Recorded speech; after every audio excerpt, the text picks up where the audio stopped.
Hello, good afternoon and welcome to Election Brief with me, Araba Kumson. Coming up today, NPP parliamentary candidates for Impriso constituency has charged members of the party to ensure the re-election of President Akufo-Addo and the NPP government to continue with its transnational agenda. And also, a leading member of the NDC in the Klotik-Kwale constituency contests as an independent candidate in the upcoming polls, arguing that the MP for the area, Zaneto Rawlings, has failed to deliver.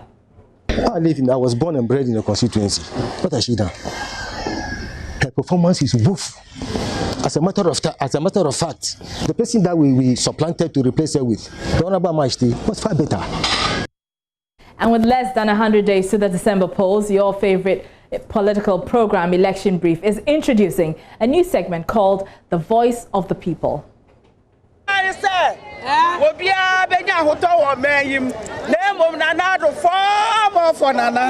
Almost 4 more for Nana.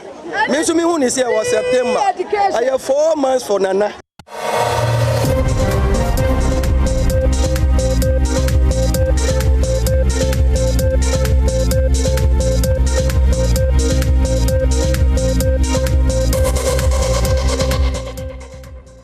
Thanks for your company. Now, NPP parliamentary candidate for Impriso constituency, Davis Ansah, has charged members of the party to ensure the re-election of President Akufo-Addo and the NPP government to continue with its transnational agenda. He said this at the inauguration of the constituency campaign team and working committees at Asakranka in the Impriso constituency of the Eastern region. Now, OPK, as he's fondly called, joins us on the phone for more on this. So, what next for the campaign team? Good afternoon. Good afternoon to you and your viewers. Just to say a very big thank you to the regional campaign, the regional party office, and more especially my campaign team for accepting to join this great agenda of galvanizing votes for Excellency Nana-Addo Dankwa Akufo-Addo. Just after the inauguration, we've had our first meeting, and the support, the enthusiasm from the campaign team is quite encouraging. So I'm very hopeful that the programs and policies and strategies we put in place will certainly get us to meet our target. And I'm curious, was Seth Achampon, the incumbent MP, present at the launch of your campaign team? Because we're hearing suggestions that there's some rift within the party in that constituency. Not at all. I mean, we've had a very cordial relationship after the primaries. We've been talking on phone. We've met severally. We exchanged WhatsApp messages. He was supposed to be at the function, but he had an equally important parliamentary assignment to see to. So he was not present. But hopefully, at our campaign launch, he's going to be the main person to speak. He believes that it is not about him, it's about the people. The people have decided it's important that we all join hands to deliver for the new patriotic party and also to deliver on what we promise our people. So there's no rift. We have a very cordial relationship, and I see him as a big brother, and I respect him as such. Now, the NDC has said that it intends to capture all the seats in the Eastern region. What are you and your colleagues within the party doing to ensure that this doesn't happen, or that you rather capture all the seats in that particular region? That's quite interesting. We prayed for the NDC last week. I think I fasted for the NDC to be able to select their parliamentary candidate in my constituency. It turned out that we were, I mean, in the eyes of the public, we were going to look more intimidating. So we prayed that the NDC went to select their parliamentary candidate. And hopefully this Saturday they did. They elected one young man, Muhammadin, to contest in the Impriso constituency. I wish him well, but to capture the seats, all the seats in Eastern region, sounds more like somebody wanting to turn himself into Jesus to raise people, to raise the dead. And it's impossible. I mean, when you look at the achievement of the MPP in Eastern region, when you look at what the MPP has done in Kwahu, I mean, in areas of education, today every family in Kwahu can boast of a child that has enjoyed free SHS. I mean, today we are putting up structures in Kwahu, I mean, trying to supplement the efforts of the president. The 1 million per constituency. Just this afternoon, my DC and I were traveling to Adoso to cut sword for the construction of a nurses' quarters. We are doing a lot in Kwahu, so I'm surprised that the NDC would dream and say that they want to capture all states in Kwahu. I mean, it doesn't sound right. I mean, politically, probably maybe they are engaged in their usual propaganda, but I'm not too sure that is something that will happen in Eastern region. We are very hopeful that, for instance, in our Franklin South, this is a seat that we nearly lost with about 3%. It's a seat that we're strategically placing a lot of effort to capture that seat. When you go to in the Achim area, there's one particular seat the NDC has hold of. I mean, the region is well prepared. We want to capture 2 more seats in the Krobo area. Right. I mean, this is the NPP talking strategically, and not just saying that we want to capture every seat. How is that possible? Very well. Thank you so much. That is the NPP's candidate in the Impricey constituency of the Eastern region, Davis Opoku Ansah there. Now let's turn our attention to the NDC, and one thing that the leadership of political parties dread is when aggrieved party members decide to contest as independents, and that's the case for the opposition NDC in the Klote-Korle constituency. A leading member of the party in the constituency, Alhaji Danjuma Al-Hassan, who is contesting as an independent parliamentary candidate, has vowed to unseat the MP for the area, Zaneto Rawlings, in the upcoming polls. According to Alhaji Danjuma, the MP has demonstrated poor leadership and has failed to improve the lives of the constituents. He argues the lawmakers' performance is making the NDC unpopular within the constituency, and that's the reason why he's in the race to restore hope to the people of Klote-Korle. Mr. Danjuma spoke to JoyNews' Kwesi Parker-Wilson. Politics is about the people. It's about addressing the social and economic conditions of a people. If you don't do that, you have no business being in politics. Why should we vote for you? It's not automatic that because you have emerged as our party's PC, we are obliged under any circumstance to vote for you. Why the party constitution, the country's constitution, provides for an independent candidate to have decided to avail myself of the opportunity. I see. And you say your candidate hasn't performed at all. I mean, you see her doing well in Parliament. She's helping the constituents, as we've been told, and you claim she's not done anything. My brother, tell me what you know that she has done in the constituency. I was born and bred in the constituency. What has she done? Her performance is woof. As a matter of fact, the person that we supplanted to replace her with, the Honorable Amashti, was far better. Was far better. Because you see, Zaneto is not like any other member of parliament. He's a formidable political force because of who she is. That's correct. The daughter of President Rawlings. That is why when she came, we rooted for her. We fell over ourselves because for her. Because we know they have made a name for themselves already. They have made the money already for 90 years. They've held sway in the country. So she was coming to help us. So we were all for her. But what have we seen?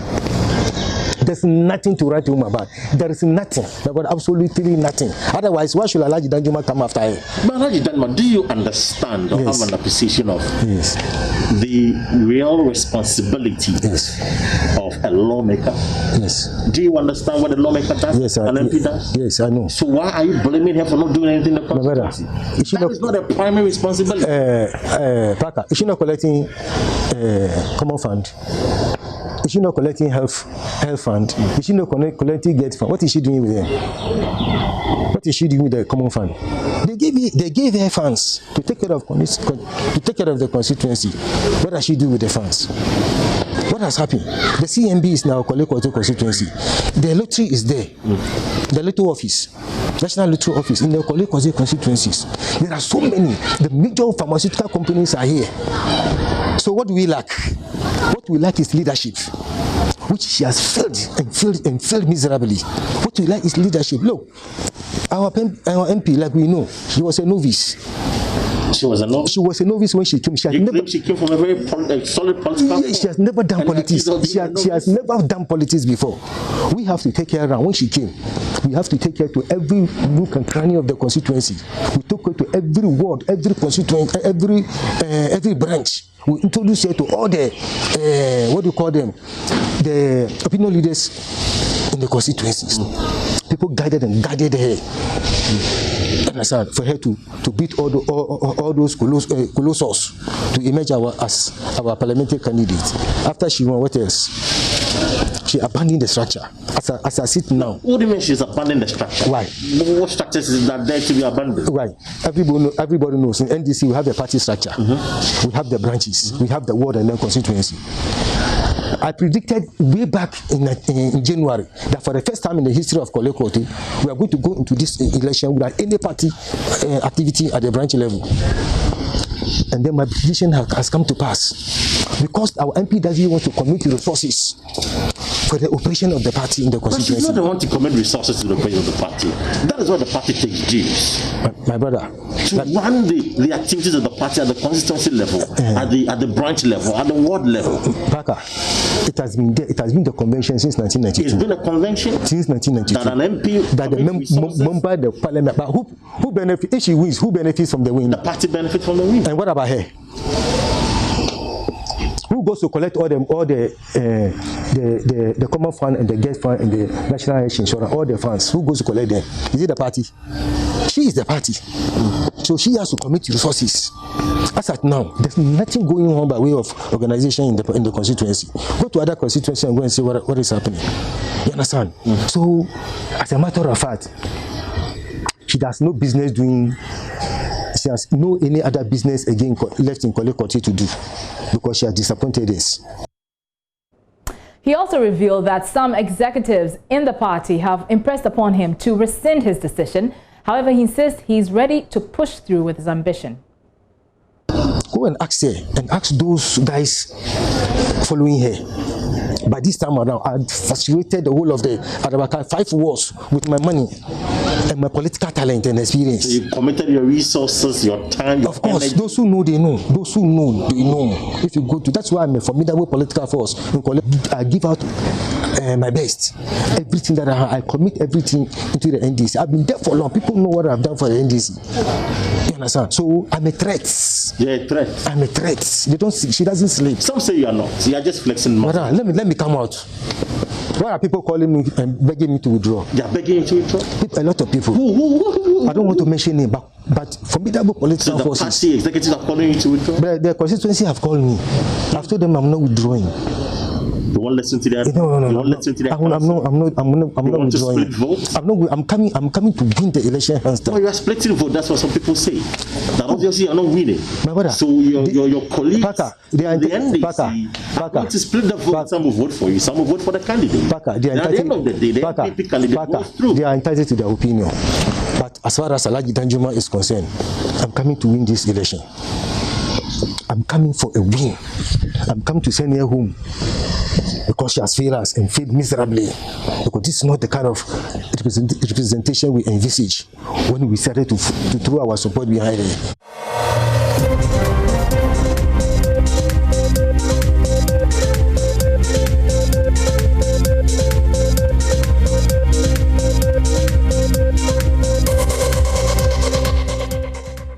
You're still here on Election Brief, and with less than 100 days, in fact it's 98 days to the December polls, the political heat is rising in spite of the COVID pandemic. And as you know, your election headquarters has been bringing you all the details regarding political activities. And Election Brief, one of our flagship political shows on JoyNews, has been revamped, and a new segment is being introduced. Head of the political desk here at JoyNews, Evans Mensah, joins me in the studio with more on this. Evans, Election Brief, as many have come to know, is focused on activities of political parties and stakeholders within the political sector. So what more should viewers expect with a new segment that we are going to be introducing? So this new segment is called the voice of the people. Voice of the people. You made the point, it's been focused on the political campaign and activities in every day. So it's pretty brief, pretty fast, as we call it, the election brief. However, all these campaigns and activities that we talk about leading up to December 7 is really about the people. Right. I mean, because at the end, the people will make the decision. And so we thought, well, I mean, we should add that extra spice to it by bringing the people's voice into the conversation. And that is why we are adding this part to it where you will hear the voice of the people. I mean, just simply call it VOP, VOP, yes. I mean, on election brief. And it's interesting because the approach is different. This is not a typical vox pop. Right. What you will see is we will simply put our microphones in the middle of, a very busy place. Right. And Ghanaians themselves approach a microphone and speak into it by themselves.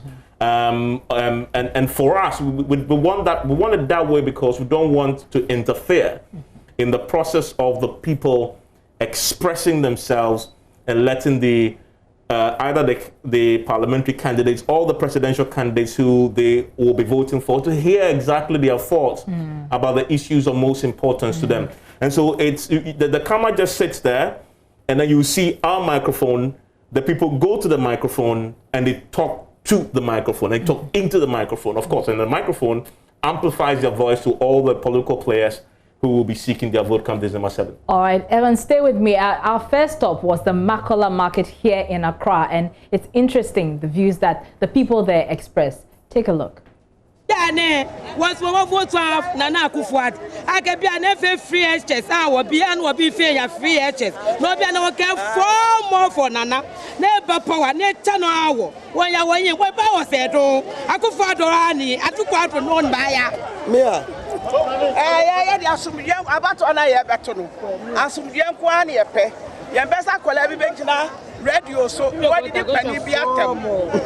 Yeah, sir. Obia benya hoto wo mayim na mom Nana do form for Nana Yo Mr. from America Nkrumah me nua no my sister back ni almost 4 months for Nana me so me hu ni say was September I have 4 months for Nana ni anti me make us 4 months for Nana ni say ni anti bi da so Obiaji for the 2 billion. Who about 3.5 years? Why you want 35 billion? Yes, I'm more 4 years. And you did Bia and a Beshe and Kong. Yeah, and call 4 more biome. You call 4 months. Not John Dramani, Mahama.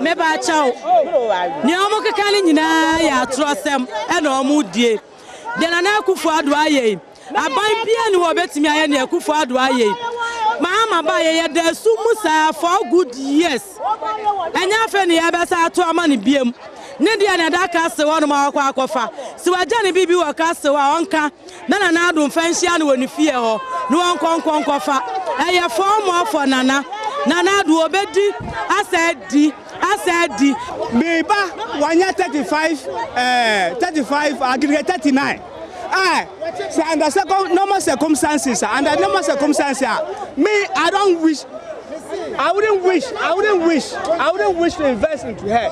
But what happened? When you're at school, but first round to me nyadiano. Say school into wanyano or to me kakra.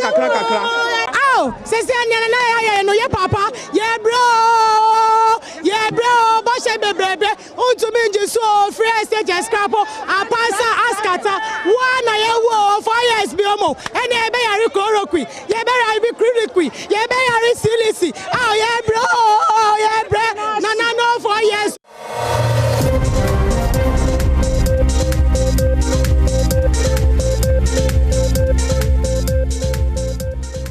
So what you just watched there were traders at the Makala market, which is situated within the Ododo constituency. So Evans, what dynamics will come into play, especially within this constituency as we head into the elections? I mean, Ododo is a very interesting place. So you saw its display there. The reason why it's such a hotly contested area all the time. The interesting thing about this constituency is, if you look at it historically, it appears to be a stronghold of the NDC. Apart from 2000, when the president then, of course, the MPP won it for the very first time. Right. They've not won it again. I mean, if you look at 2016, John Mahama had 58% of the votes. Neelante van der Poy, the parliamentary candidate, had 57%. So John Mahama performed better than the candidate in the constituency. The interesting dynamic from the voices here, these individuals that you had, the Mokala women, the men who, of course, carrying the words, etc., most of them don't actually live in the constituency, but they register to vote in the constituency because they spend majority of the day. Most of them are there at the break of dawn till very late, and so they spend their day there. So when registration comes around, most of them get to register and vote there. That has been, I guess, one of the key points of controversy and tension in the constituency, so that people, and huge numbers, I mean, in Mokala, they don't live there, but they have a huge significant say in who wins, either at the presidential level or at the parliamentary level. And again, this year, we're going to see that play out. You hear the strong points. I mean, the views they express are interesting. You hear the strong points about free education. It begins to get a sense of what some of these market women are thinking. But there's the opposite side of those who don't think that free SHS is all there is to making a decision for Nana Akufo-Addo. They believe there are other issues. Like the woman says, I sell, I'm not making money, I am hungry. That's the last woman who says she's very hungry because she's selling, she's not making enough money. And she makes the point, even free SHS hasn't solved that problem, and free SHS is not doing well. I mean, to put it mildly. I mean, so competing views from the same area, and I like one of the guys who spoke. He says, "This woman and this woman, they are my sisters and mother. They want Nanado because of free SHS. I do not." And he makes his point into the microphone. Exactly. That is what is going to play out this year. And the passion is the passion with which they speak. That sometimes you also see play out in the elections, and the contest of Dudu is always very heated. Let me tell a story. I remember in 2004. Covering my first elections, and I was thrown into the Dudu to cover it. I'll never forget that experience. Walking through Jamestown and all those Mokala and all those areas, trying to get a sense of what is happening. Very heated all the time. And for me, I guess this year, we'll see it play out again. I see, interesting. So will this be limited to Accra, or are we extending our microphones to the rest of the country? Across the country. We're going to tease these views from all the, across the country, really, all the 16 regions in interesting places where people just gotta get this vibe of what people are thinking across the country. Very uninterrupted. The people just come at will to the microphone. The camera just sits there and takes what they say. Of course, I mean, for purposes of trying to sanitize things, because a lot everything that we said in the actual footage you will hear, because some of them it's not good for television. But at least you get a sense of what people are thinking every day here on Election Brief. All right, many thanks. Evans Mensah is head of our political desk here at JoyNews. And on that note, we wrap up Election Brief. But as we told you, I will be bringing you the voice of the people every weekday here on Election Brief. Anticipate, look forward to that. My name is Arba Kumson. This is where we say goodbye.